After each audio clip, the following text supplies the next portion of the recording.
Hello everybody, welcome to Blue Marble Science. Our friend Gleem is at it again, this time screwing up obstruction. I don't know if this is epic confusion or intentional deception. I'll let you guys be the judge of that. Warning, severe facial and monitor damage alert is in effect. Get out the oven mitts, push the monitors back out of punching range. We're going to light this dumpster fire and have some fun. Can I just actually now provide the double-edged sword and just go back to I've got something that is confusing me, Jose, about you.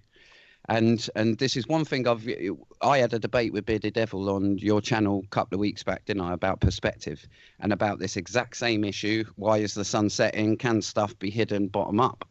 Now, we all know that whole round of you showing the supermarket, yeah, where you went down, you hid the light. I done it.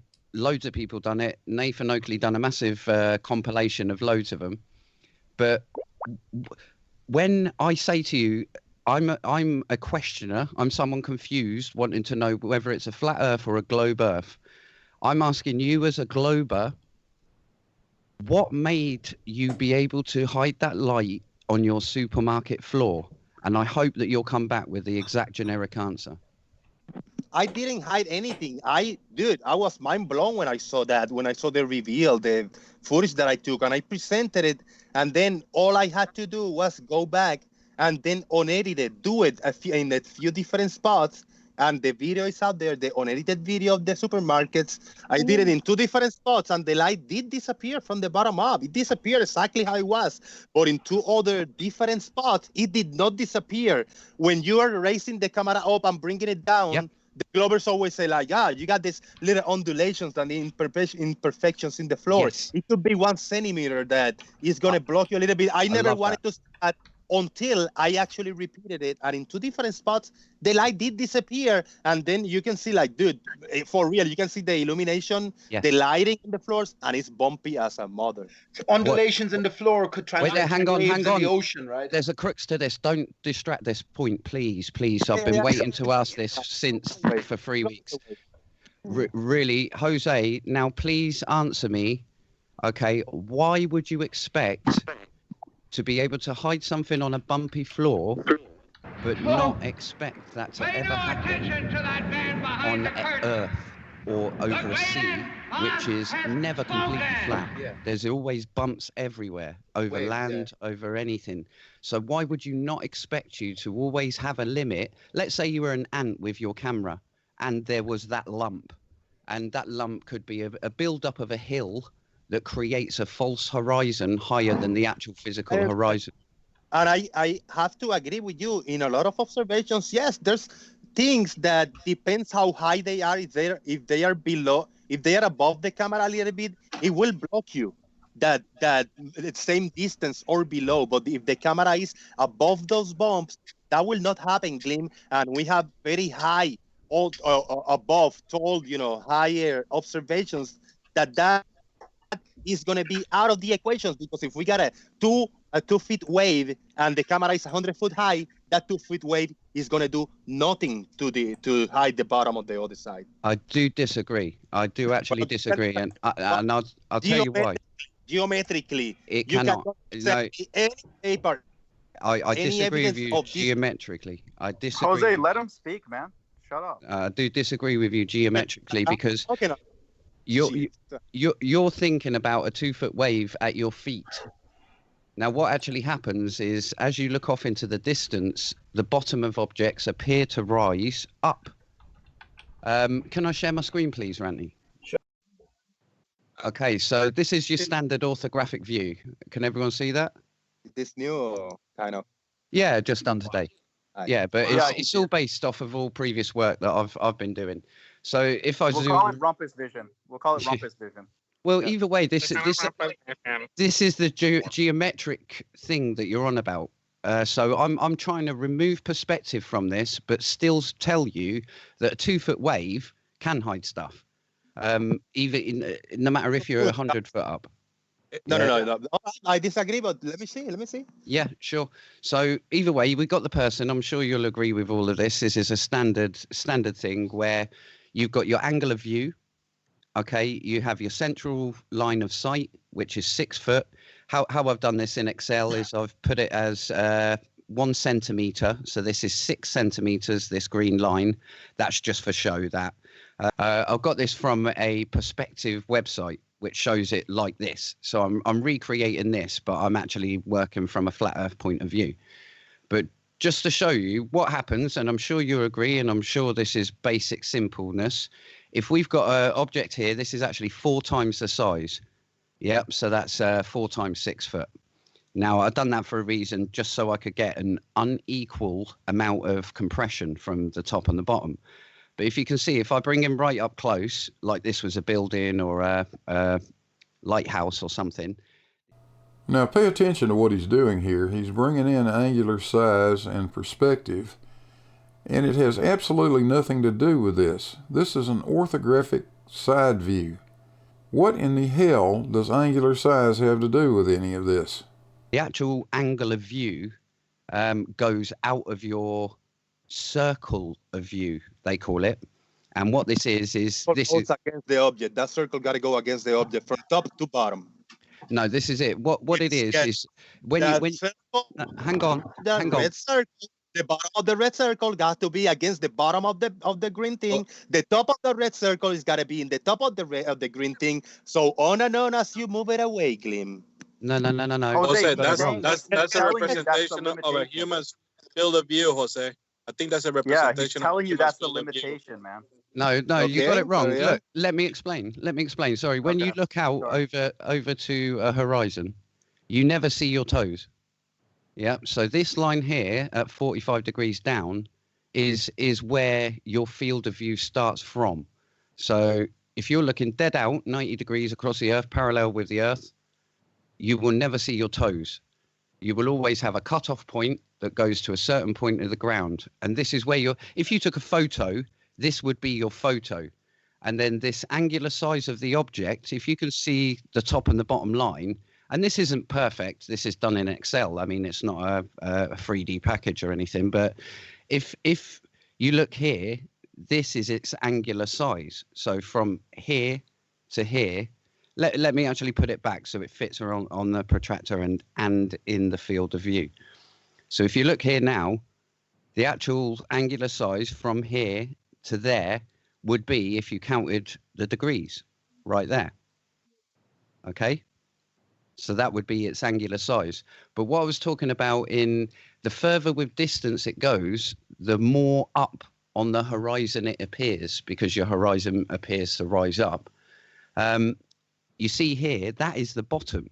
So if you're pretend this is now looking at a horizon line, that blue line, and you're looking forward, the building would start here and it would be this big.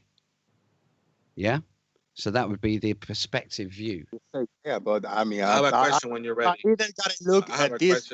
So I gotta look at it either orthographically or perspective. This Don't is try to perspective in an orthographic view. It's not gonna work with me. I'm sorry. You explain. This is orthographic. No perspective. You explain it. Gleem, I have a question when you're ready. Carlos, I want to engage with you. You explaining this to people. I'm not interested in this garbage. You either show it to me orthographic. Try to show me perspective on an orthographic view. And you know what? Thank you very much, Panty, for the invite, but I gotta feed the dogs. So see you later. Boom.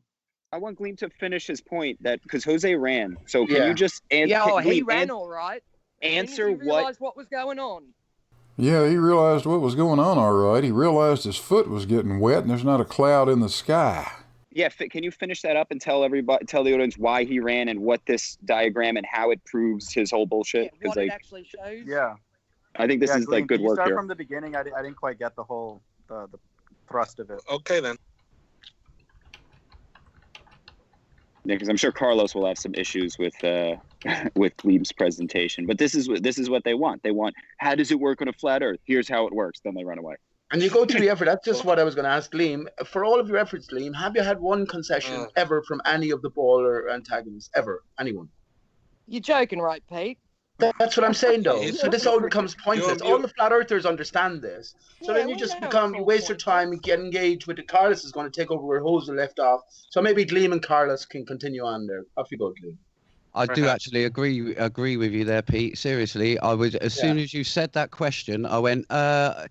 In my mind, I was like, "Yeah, of course, I must have." But I was thinking, and there has been no one, who's actually said no. In fact, you're right. I've got to give you that.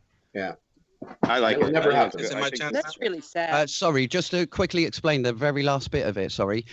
If I was to squash that down now, so this is a smaller object, a wave, a little 1 foot wave, or half of 6 foot, 3 foot. Yep. So that would appear here on your photograph. So your floor would appear to rise up here, and then your horizon would be up here, and it would appear there. If I've got something here, that's going to be blocked by this thing, isn't it? So that's easily geometrically. If it is now, if it is smaller. Yeah. Now listen, if I double the size of this and move it double the distance, it's still going to block it same way.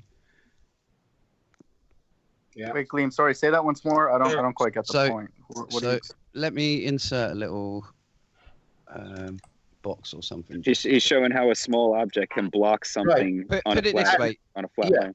If I now take that object right out, so you can actually see what happens. You obviously see there that it had a bit of the horizon line there. But if I take this object right the way out now and then zoom back into the angle, you can see it's right on the horizon line.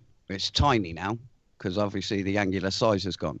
But now if you put an object just behind this, and it takes me ages to link up all these lines, so I'm not going to do the lines. But if I just put a little square,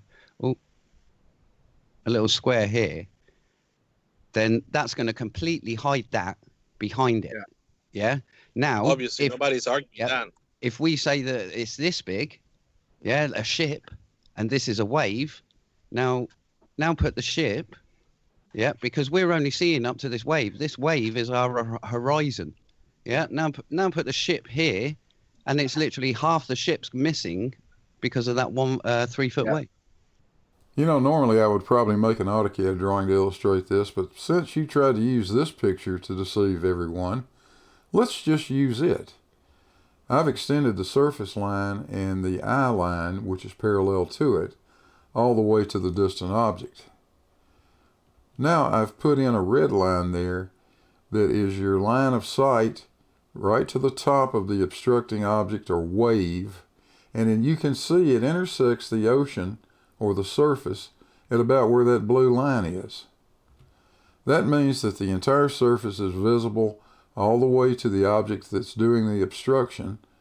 Then the surface is obstructed out to the point where your line of sight intersects with the surface again. And finally, the entire surface is visible all the way to any distant object. 100% of that distant object is going to be visible to you. Nothing is being obstructed. No matter what you do, as long as the object causing the obstruction is below your eye line, it can never obstruct more than its own height of any object that's behind it. I think you're trying to fool us. It's obvious. Yeah, that's fair. Yeah, we're good with that. Yeah, but it would never be completely occluded, would it? Yeah, of course it was, because you have a limit of the floor. Now, No. Let me just say this one more time. Any object whose height is less than the height of your eye line can never obscure more than its own height. That's all there is to that. But you know, while we're at it, can you explain this? How on your flat Earth can the horizon ever be in front of a distant object? And in this picture, it's in front of two distant objects. We're waiting. Hey, thanks for watching. Hope you guys enjoyed it. If you did, don't forget to hit those like and subscribe buttons down there. Click the little bell if you want notifications. There's a link to the Patreon. You'll find that up in the description as well. And I guess we'll catch you guys on the next one. Hey, Gladys. We're out of here.